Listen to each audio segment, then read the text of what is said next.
Bonjour et bienvenue sur la chaîne de Nantol Goblin Noob. Aujourd'hui, on se retrouve pour la découverte de notre fascicule 70. Et dans ce fascicule 70, on va surtout découvrir de nouvelles figurines. Ces nouvelles figurines, comme vous le voyez, au socle scénique, on est sur une petite bande Underworld. Alors, une petite bande qui date de 2017, donc qui n'est pas toute neuve. Un petit peu au même titre que notre méga boss des semaines passées. Mais mine de rien, des figurines qui sont bien classe quand même.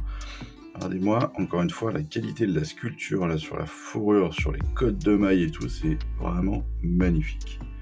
C'est magnifique. Donc, les Boys d'Iron Skulls, clairement, on est sur des brutasses, des gros orques bien badass, bien énervés, avec des jolis haches, des jolies armes. Jolies armes en pierre, mais qui se rapprochent presque un peu trop de ce qu'on pourrait voir dans du 40k presque. En tout cas sur les masses là, il faut pas grand chose de plus pour qu'on soit sur des masses de 40k.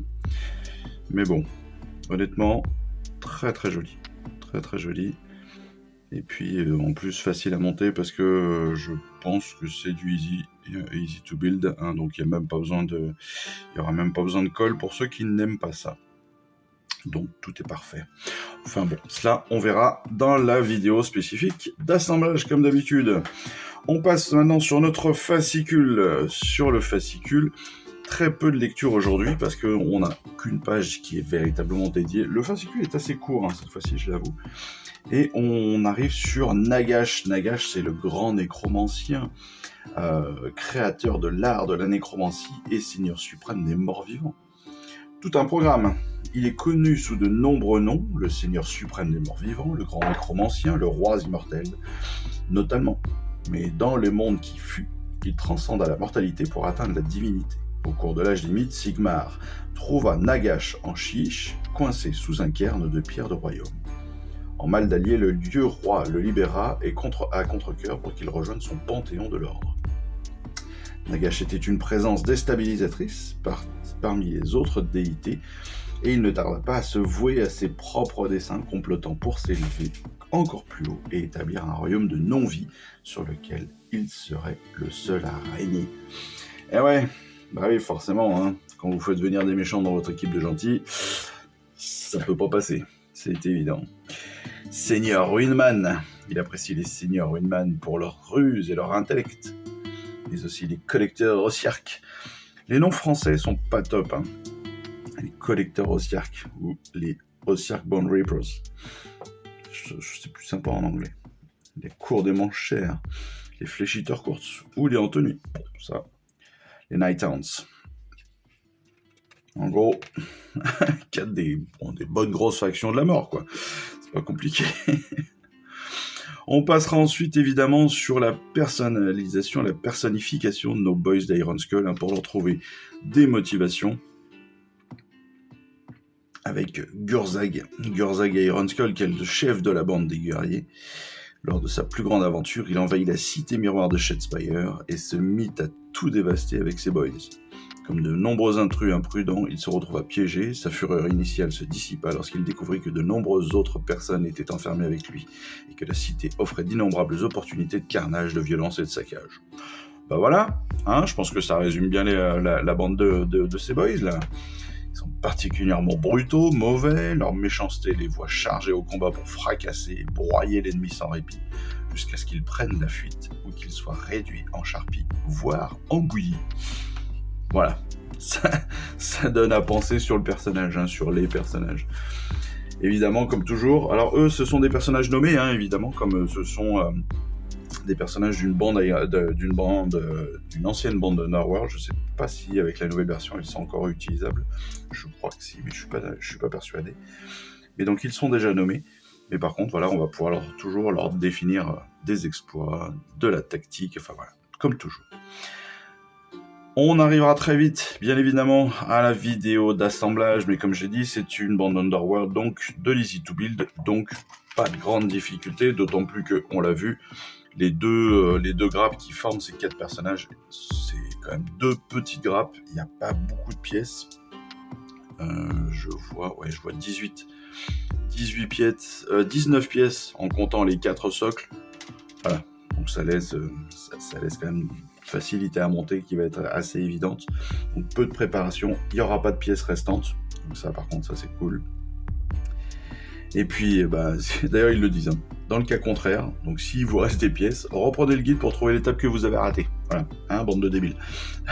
C'est ça un peu, hein, ils nous prennent pour des cons. Ils ont l'air d'avoir des trucs sympas. Chopez. Et donc pour la peinture, évidemment, on verra ça aussi pendant la vidéo spécifique. Mais on reste, encore une fois, dans cette collection avec ce schéma de couleur sur des armures jaunes. Mais ça, encore une fois, je le repréciserai. Et ça dépend aussi, bien sûr, de vos envies et de comment est-ce que vous avez commencé à faire, ne serait-ce que votre méga boss si vous n'êtes pas en premium. Ensuite, pour la vidéo de règles, on découvrira bien sûr la charte d'unité de ces boys avec le petit tutoriel sur leur aptitude dures à cuire. Dures à cuire.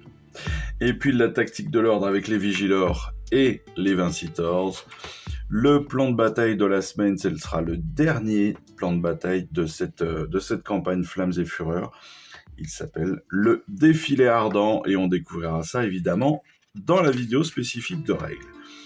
En découverte des prochains numéros, bien sûr, on le sait maintenant, le 71 avec ses 2 couleurs, le Layer Night Quester Flesh et le Shade Coelia Green Shade.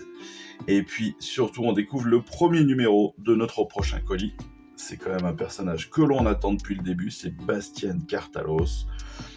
Lui aussi un bon gros seigneur, hein, je pense un vrai boss là, on est au top. Et je pense clairement que en termes de choix dans l'armée, je pense qu'on va souvent le retrouver. Hein. Là on est clairement sur un beau héros. Hein. Vous voyez, tout est fait chez lui pour qu'il soit magnifique. Vraiment la posture qu'il a, la dynamique de la figurine là, sur la marche et tout, le socle scénique aussi, enfin. Honnêtement, il est parfait. Et en termes de peinture, j'espère qu'on va pouvoir faire des miracles. Eh bien écoutez, petite découverte de ce fascicule. Comme je vous disais, fascicule qui est très très court cette semaine, je trouve. Mais peu importe, ça nous laissera justement du temps pour préparer le reste. Donc on se retrouve très rapidement pour la vidéo d'assemblage de peinture et de règles. Et puis, si ce n'est pas le cas, écoutez, on se retrouve très rapidement, en tout cas pour la vidéo 71 de notre fascicule 71 avec nos 2 nouvelles couleurs. Et puis sinon, on se retrouve très vite quand même. Hein ? Allez, je vous embrasse. Je vous dis à ciao. Bye bye.